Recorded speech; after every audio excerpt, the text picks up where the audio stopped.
के लिए। खबरों में आगे बढ़ेंगे। बीजेपी के राष्ट्रीय अध्यक्ष जेपी नड्डा आज से लखनऊ में 2 दिन के दौरे पर रहेंगे। नड्डा अपने लखनऊ प्रवास के दौरान योगी मंत्रिमंडल के सदस्यों के साथ बैठक करेंगे। वहीं सांगठनिक बैठकें कर पंचायत चुनाव और मिशन 2022 के लिए रणनीति भी बनाएंगे। इसी के साथ वे सांसदों और विधायकों के साथ मीटिंग कर चुनावी तैयारियों पर चर्चा करेंगे और कई अन्य महत्वपूर्ण कार्यक्रमों में भी हिस्सा लेंगे। बता दें आपको, जेपी नड्डा 2 दिन के लखनऊ दौरे पर हैं और इस दौरान 2 दिनों में कई कार्यक्रम वहां पे होने हैं। योगी मंत्रिमंडल के सदस्यों के साथ जेपी नड्डा बैठक करेंगे और मिशन 2022 के लिए रणनीति भी बनाई जाएगी। और फोन लाइन पे हमारे साथ राजनीतिक विश्लेषज्ञ अतुल सिंघल जी जुड़ चुके हैं। बहुत बहुत स्वागत है अतुल जी आपका नेटवर्क 10 में। जी रेनू। जी अतुल जी, बीजेपी राष्ट्रीय अध्यक्ष जेपी नड्डा 2 दिन के लिए लखनऊ दौरे पर चले गए हैं और काफी महत्वपूर्ण कार्यक्रम इन दिनों उनके होने हैं इन 2 दिनों में, और योगी मंत्रिमंडल के सांसदों विधायकों के साथ वो बैठक करेंगे। काफी महत्वपूर्ण दौरा उनका ये माना जा रहा है।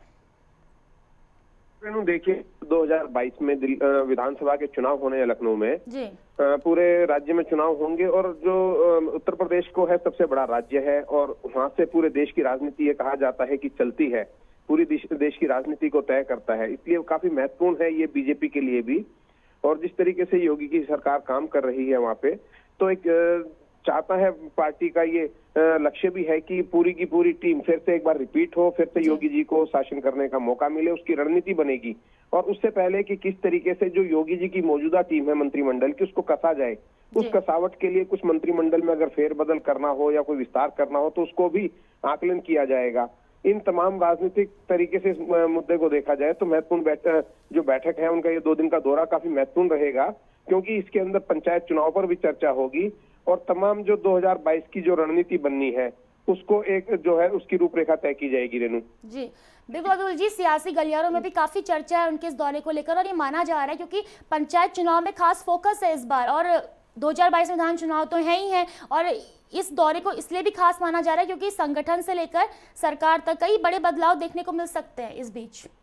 बिल्कुल, देखिए जो पूर्व IAS अधिकारी अरविंद कुमार है उसको भी जिम्मेदारी दी जा सकती है कि वो किस तरीके से संगठन के अंदर अपना दखल रखेंगे, कैसे पूरे दौरे को मैनेज करेंगे। और साथ में जो पंचायत की आपने बात की है, पंचायती राज का जो बुनियादी सपना है और नीचे से राजनीति चलती है, सबसे छोटी इकाई है पंचायत, उसको जीतना भी किसी भी पार्टी के लिए एक चुनौती होती है। और उसको जीतने के बाद, क्योंकि वहीं से आगे की दिशा तय होती है राजनीति की, उसके बाद राज्य के बाद केंद्र, तो ये चाहती है पार्टी की तीनों जो स्तर पर है उसकी सरकार होनी चाहिए। कोई भी पार्टी इसको चाहता है, कोई भी राजनीतिक दल इसको चाहता है।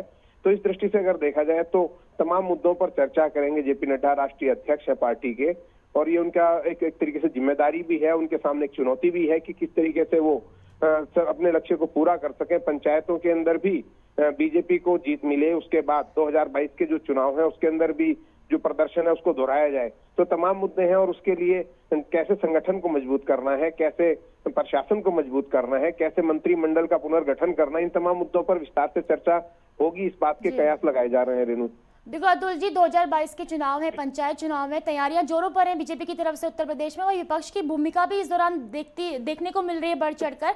और अब जब वहां पे 2 दिन का दौरा खुद बीजेपी राष्ट्रीय अध्यक्ष कर रहे हैं तो ऐसे में जो चर्चाओं का बाजार है वो और ज्यादा गर्म देखने को मिल रहा है। बिल्कुल, देखिए क्योंकि इससे पहले पश्चिम बंगाल में भी जेपी नड्डा जी ने दौरा किया था, वहां पर चुनाव का आकलन किया था। बीजेपी ने अपनी तैयारियां शुरू कर दी हैं। निश्चित तौर पर जो दूसरे विपक्षी दल हैं राज्य के अंदर, वो भी इस बात को लेकर सचेत होंगे। उनकी निगाह रहेगी कि किस प्रकार से बीजेपी अपनी तैयारियों को, अपनी रणनीति को आगे बढ़ाएगी। और इसी सब को लेकर सभी जो पार्टियां हैं, क्योंकि जैसे मैंने बताया कि उत्तर प्रदेश काफी बड़ा राज्य है और वहां पर कई दल हैं जिसके अंदर बहुजन समाज पार्टी है, समाजवादी पार्टी है, कांग्रेस है, तो ये सब अपने अपने तरीके से तैयारियां करते हैं। और इस दौरे के बाद निश्चित तौर पर जो उनकी तैयारियां हैं उनके अंदर भी तेजी देखने को मिलेगी। तो कुल मिलाकर जो 2022 का चुनाव है वो एक बड़ा लक्ष्य है सब पार्टियों के लिए, जिसके अंदर से बीजेपी ने ये कहा जाए कि अपनी तैयारी का आज से आगाज कर दिया है तो गलत नहीं होगा। रेनू बिल्कुल, चलिए बहुत बहुत धन्यवाद अतुल जी आपका हमारे साथ इस खबर पर बातचीत करने के